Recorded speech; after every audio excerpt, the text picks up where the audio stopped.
மறைந்தவன் வருகிறான்.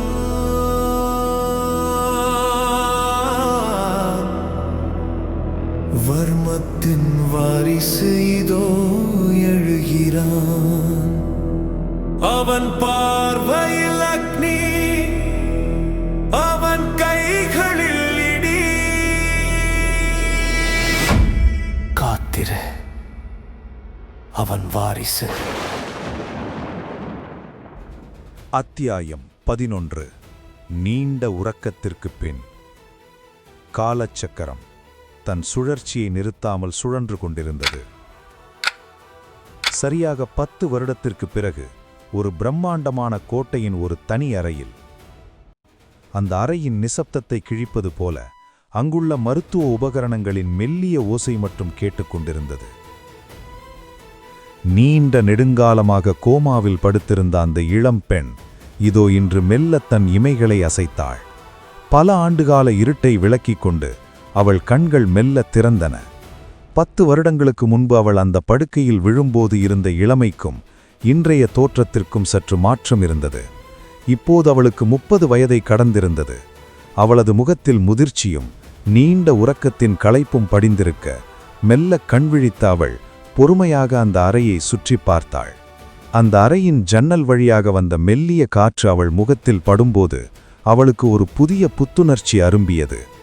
அவள் முன்னே வெள்ளை நிற திரைச்சீலை அலைபாய்ந்து ஆடிக்கொண்டிருந்தது. அந்த திரைச்சீலைகளின் அசைவு அவளுக்கு ஏதோ ஒரு புரியாத பயத்தை தந்தது. உடலில் தெம்பில்லாத நிலையிலும் மனதின் உந்துதலால் கொஞ்சம் கொஞ்சமாக தன் உடலில் பலத்தை வரவழைத்து எழுந்து அமர்ந்தாள் அவள். சுற்றும் முற்றும் பார்த்து அவளது உள்ளம் கேள்விகளால் நிறைந்தது. நான் இப்போது எங்கே இருக்கிறேன்? இது என்ன இடம்? நான் எப்படி இங்கு வந்தேன்? அப்போது அவள் கண்களுக்கு சில காட்சிகள் மின்னல் வெட்டுவது போல் வந்து சென்றன. திடீரென ஏற்பட்ட இந்த நினைவால் அவளது தலையை இறுக்கமாக பிடித்துக்கொண்ட அவள் வலியில் முனங்க ஆரம்பித்தாள். அவளது நினைவலைகள் பின்னோக்கி சென்றன. அவள் கடைசியாக நடந்ததை நினைத்து பார்த்த அடுத்த நொடி அவளது மனதில் மின்னல் வெட்டியது. குழந்தை. அவளது குழந்தையின் நினைவு அவளை தாக்கியது. திடீரென பதட்டமான அவள் தன் கைகளால் படுக்கையை தடவி எதையோ சுற்றி தேடினாள். அவளுக்கு உடல் நடுங்கியது. உதடுகள் தழுதழுத்தன. மனதில் பலாயிரம் ஊசிகளை வைத்து குத்துவது போல் வலி, பயம், பிரளயம். அவளது மனம் ஒரு போர்க்களம் போல் உள்ளே குமரத் தொடங்கியது. எங்கே எங்கே என் மகன்? எங்கே என் தங்கம்? ஆம், அந்த ஒரு உயிர்தான் அவளது உலகமே. அவளுக்கு இப்போது எல்லாம் ஞாபகம் வந்தது. தன்னை கட்டுப்படுத்த முடியாத அவள் கத்தினாள். அந்த அமைதியான கோட்டையே அதிரும் வகையில் அவளது குரல் ஒலித்தது. ஐயோ, என்ன சத்தம் அது? அம்மா, சின்னம்மா எழுந்திருச்சிட்டாங்களா? பல நாள் கோமாவில் இருந்தவர் எழுந்துவிட்டார்களோ என்று அங்கிருந்தவர்கள் அறையை நோக்கி ஓடினர். அம்மா, அம்மா, சத்தம் போடாதீர்கள், பயப்படாதீங்க, பதட்டப்படாதீங்க, அமைதியா இருங்க. மீண்டும் உங்களது உடல்நிலை சரியில்லாமல் போய்விடும். தயவு செய்து பொறுமையாக இருங்கள். நீங்கள் யார்? நான் எங்க இருக்கிறேன்? அம்மா, நீங்க இப்போ விஸ்வநாதன் ஐயா வீட்ல இருக்கீங்க. விஸ்வநாதன்? அந்த பெயரை கேட்டதும் அவளது ரத்தம் கொதித்தது. நான் இங்கு ஏன் வந்தேன்? என்னை யார் இங்கு கொண்டு வந்தது என ஆவேசமாக கத்தினாள். அவளின் கோபத்தையும் கர்ஜிக்கும் முகத்தையும் கண்ட செவிலியர்கள் மற்றும் பணியாளர்கள் அனைவரும் பயத்தில் நடுங்கினர். அம்மா, அம்மா, அமைதியாருங்க அம்மா, உங்களது உடலுக்கு ஆபத்து என்று செவிலியர் பதறினாள். அதே நேரம் அந்த அறையின் வாயிலில் நின்ற காவலர்கள் உடனே இச்செய்தியை விஸ்வநாதனுக்கு தெரிவித்தனர். அடுத்த சில நிமிடங்களில் அந்த அறையின் கதவு திறக்க அங்கு ஒரு வீல்சேரில் அந்த முதியவர் உள்ளே வந்தார். காலத்தின் சுவடுகள் அவர் முகத்தில் தெரிந்தாலும் அவர் கண்களில் இன்னும் அதே அதிகாரம் குறையவில்லை. அவர் உள்ளே நுழைந்தபோது அங்கு அவர் முன்னே ஒரு சிறுத்தையைப் போல அந்த பெட்டிலிருந்து வெளியேற கோபமாக கத்திக்கொண்டிருந்த சஞ்சனாவை பார்த்தார். ஒரு கணம் அந்த அறையில் நிசப்தம் நிலவியது. அவர் கண்கள் அசைக்காமல் பெட்டில் அமர்ந்திருந்த சஞ்சனாவை பார்த்தார். அவரது கண்களில் ஒரு வலியும் வேதனையும் தென்பட்டது. இருப்பினும் தனது கம்பீரத்தை விட்டுக் கொடுக்காமல் அவர் கையை அசைக்க அங்கிருந்து அனைத்து பணிப்பெண்களும் வெளியே சென்றனர். தனிமையில் அந்த முதியவரை ஏறிட்டு பார்த்தாள் சஞ்சனா. அவளது பார்வை உக்கிரமாகி கோபத்தின் உச்சத்தை அடைந்தது. அவளது கண்கள் இரத்த ஓட்டம் தெரிந்து சிவக்க அனலாக கோபம் வெளிப்பட்டது. ஏன் இங்க கொண்டு வந்தீங்க? அவர் அவளை தவிப்புடன் பார்த்துவிட்டு மிக நிதானமாகக் கூறினார், நீ இந்த குடும்பத்தை சேர்ந்தவள். உன்னை இங்கு அழைத்து வராமல் வேறு எங்கு அழைத்து செல்லக் கூறுகிறாய்? அந்த பதிலில் பாசம் இருந்ததா அல்லது அதிகாரமா என்று அவளால் கணிக்க முடியவில்லை. விஸ்வநாதனின் வார்த்தைகளை கேட்டதும் சஞ்சனாவின் இதழ்களில் ஒரு கசப்பான புன்னகை அரும்பியது. அந்த புன்னகையில் வலி மற்றும் வேதனை முழுமையாக கலந்திருந்தது.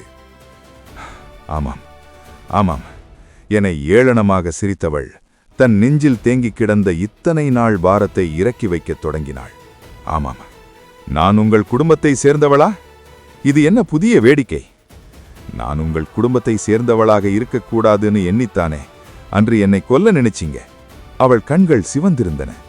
அதை கேட்டு அதிர்ச்சியில் உறைந்தார் விஸ்வநாதன். என்ன, நானா நானா என்றார் விஸ்வநாதன் திகைப்புடன். அவரது குரலில் ஒரு நடுக்கம் இருந்தது. அவள் விஸ்வநாதனை விடுவதாக இல்லை, கேள்விகளால் துளைக்க ஆரம்பித்தாள். ஆம் ஆம், நாயைப் போல விரட்டினீர்களே. அன்று நான் கூற வந்ததை காது கொடுத்து கேட்டிருந்தீங்கன்னா இன்னைக்கு எனக்கு இந்த நிலைமையே இல்லை.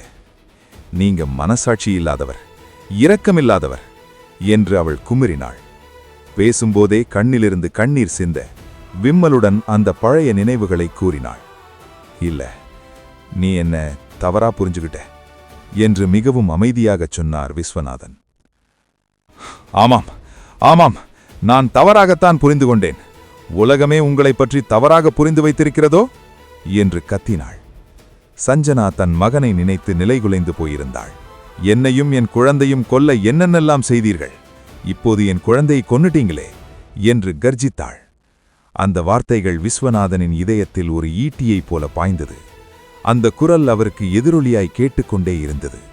தனது குடும்பத்தின் வாரிசு தான் கௌரவத்தின் அச்சாணி. அதை நான் கொல்ல நினைப்பேனா? என் குழந்தையவே நீங்க கொன்னுட்டீங்க. உங்களது இரத்த வெறி இப்பயாவது அடங்குச்சா?